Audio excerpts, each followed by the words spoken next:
What's going on, everybody? Welcome to Adventure Time Prospecting. I'm your host, James, the one-man band from the Kanawha County Promised Land. Here we are, and there's a good shot of Gold Island. Look at there. Let's walk over here and I'll show y'all what I'm up to. What I'm doing is working on the very front of this here island. And as you can see, here's a pinch point in that creek up there. And that's high pressure when this creek's blowing through. That's high pressure water. And then when it opens up on either side really wide, more than double. And when it does that, that creates low pressure. And everything heavy, like these larger rocks that you see laying around, all these bigger stones, heavier items, iron, quartz, gold, will start dropping out. Now, where does gold come from in West Virginia, you ask? Because there ain't no active gold mines in West Virginia. And you're right, there's been no successful commercial gold mines. So where's the gold in West Virginia come from? What little bit there is, by the way, it comes out of this quartz. So go out and look for quartz in your creeks, bedrock in your creeks. And where this quartz coming out of? Is that a piece right? Nope. Well, it's coming out of stuff called quartz conglomerates. Now what it is, it's sandstone that has all kinds of these quartz pebbles locked up in it. And when these quartz conglomerates get down here in the creeks, they start eroding and busting up. And you see it? They leave behind all the quartz that's left in them. The sandstone grinds back into sand, and the quartz and the gold and all the minerals will stay in it. There's a piece right there. See how it's sandstone with that quartz and minerals stuck in it? That's what you want to look for in identifying your creeks, guys. And once you found a creek that carries this stuff, you want to do some sample panning, which I've been working this creek here for the better part of 5 years now or better. This is one of my many creeks in this state that I can find a little bit of color. So what I'm doing, I shovel out this hole, alright, on Gold Island. Welcome to Gold Island. Deplane, boss, welcome to Gold Island. Anyhow, this here's my sluice fox. You can see there's a 1/8 inch classifier in your sluice here. And that flare is set up to fit that rascal right down in it. Now what you do is you just put your load in there. That classifier, what it's doing is getting all these larger rocks off here. Larger rocks just equal competition down there in your sluice. Okay? So you want to get them out there. Get your bigger rocks back in the creek. You want to run your smaller stuff through the sluice. Now here in West Virginia, I use a 1/8 inch. Why? Because the gold here is super small. I mean, it's like you took a piece of fly poop and cut it up into little bitty pieces. It's that small. So you want to get all the bigger competition out that you can. There's a piece of quartz conglomerate right there. While I'm sitting here doing this, I want to welcome all my new subscribers. The channel's been growing. I want to give everybody a great big hearty warm welcome. I hope I stick around. Hope y'all stick around. You know, it's nice to earn your prescription and have y'all watching the show. It's nice. I'm not a big channel. I'm just a regular old guy showing regular old people how to go out and find a little bit of color that won't cost them too much money. This setup here is under $100. I got my bucket. I still need stickers for it. So if anybody wants to send me a sticker for my bucket, I'll put it on there and give you a shout out. It's James Shepard at 101 Sunnybrook Drive. That's in St. Albans, West Virginia.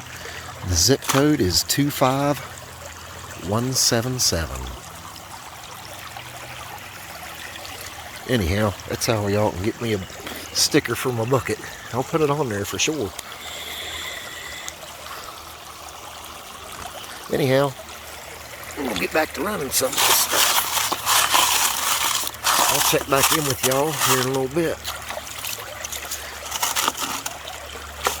I think you dump that out there, and all your heavies are getting caught right in behind them riffles.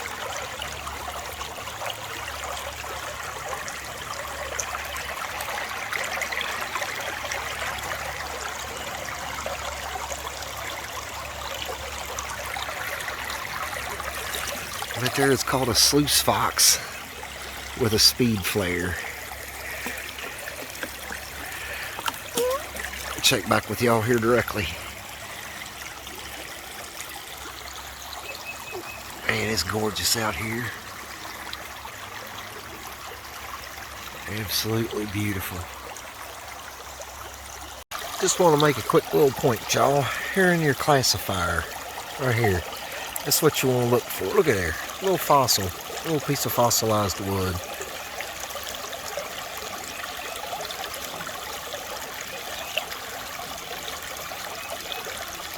That's slicker than the house cat's back, isn't it?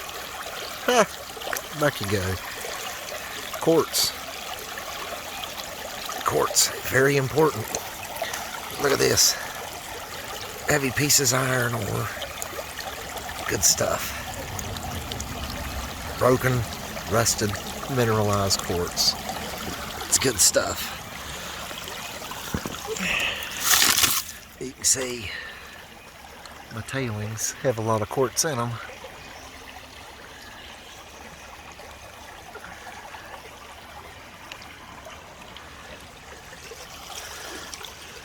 Look what else, some trash.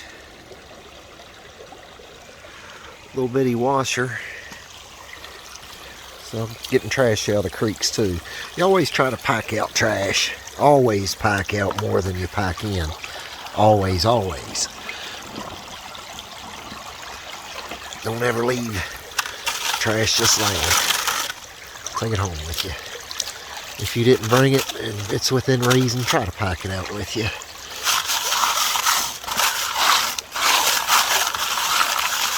Anyhow, I'm going to set y'all down.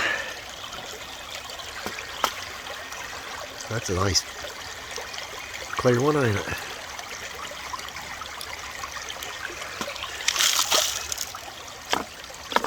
And we'll continue this bucket.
This bucket number 3. Just want to show y'all some of the heavies in here.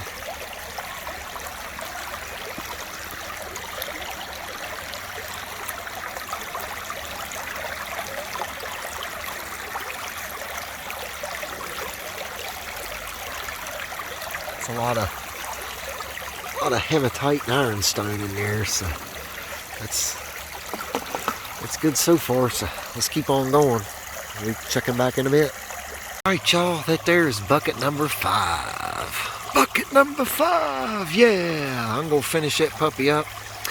Then I'm gonna do a cleanup, take his stuff to the house, and see if we can't find a little bit of something in the pan when we get home. I'll do a little bit of creek walking. If I find anything interesting, I'll let you know. If not, we'll be doing a cleanup. So we'll see you then.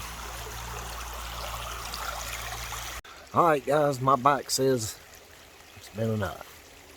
Enough. 5 buckets, good enough. We'll go clean up and we'll go head to the house. See y'all here in a bit.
Alright y'all, here we are back at the house. You can see I used my little classifier. It's about kitchen strainer size. Get all that bigger competition out of the way. Now we're down to the nitty gritty. Let's pan this down, see if we got any collar. See how Gold Island treated us. You just want to work that light stuff off. Bring it back, bring your pan back, and let that heavy stuff stratify it and let that heavy stuff get right down to the bottom. Then you want to bring it back up and wash some of that light stuff right off the top. Right off the top, nice and easy. Bring it back there, re-stratify a little bit.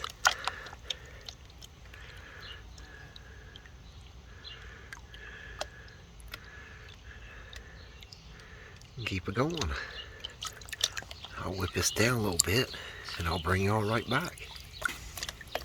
Alright guys, I went ahead and flipped it around to the small side. Use these small riffles here. I'll work a little bit more of this blonde sand off. As you can see, we're getting down to our heavy hematite sands. Getting down to the good stuff now, where all the heavies are concentrating. Now all them 5-gallon buckets, five 5-gallon buckets of material I ran, we got it all boiled down to that little bit right there. Excuse me. Let me get a little bit more of that blonde off there, and we'll try to see if we can't see a little bit.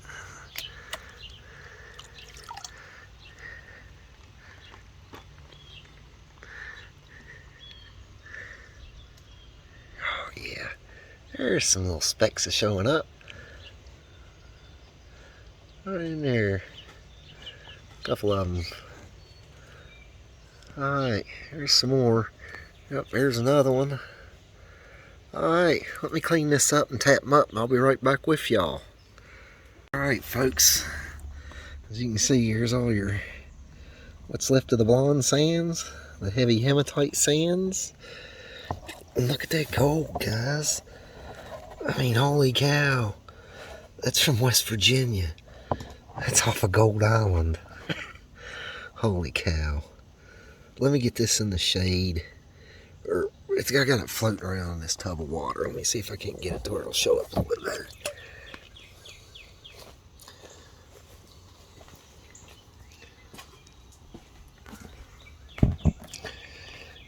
There you go. Not too bad. Not too bad. Gold Island, West Virginia. Gold.